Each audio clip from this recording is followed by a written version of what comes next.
This is where you can typically find radio personality Monica May, in the DJ booth at Star 94.5. But when she's not on air, she can often be found with her sleeves rolled up, giving the gift of life. As long as I'm healthy, I'm going to continue to do it, and I encourage other people to do it, especially African Americans, for a lot of reasons. We have unusual typing, okay, for that reason.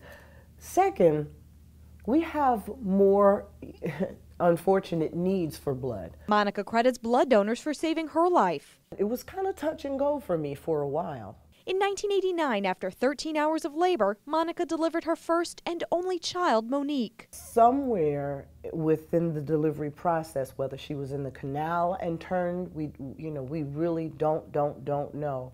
But I just know that my cervix was almost torn to shreds. Yeah, and I hemorrhaged. Monica spent 10 days in the hospital and received 7 blood transfusions before being able to take Monique home. But something still wasn't right. So weak, I couldn't care for Monique, so I couldn't lift her.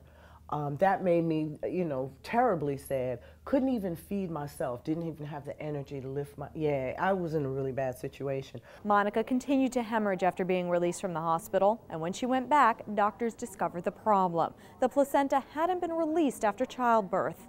Once it was removed, Monica received 3 more blood transfusions, and then she was finally able to do everything a new mother should be able to do.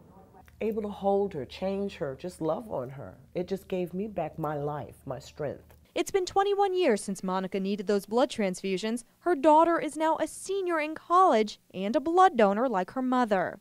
God made me, and this is just flesh and blood. Whatever I can do to give back to help somebody, that's what I need to do.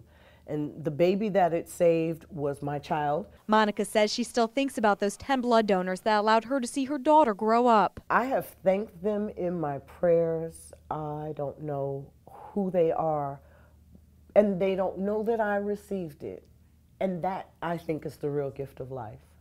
Just thank you. I'm Nancy Gay for Florida's Blood Centers, where local heroes are saving lives.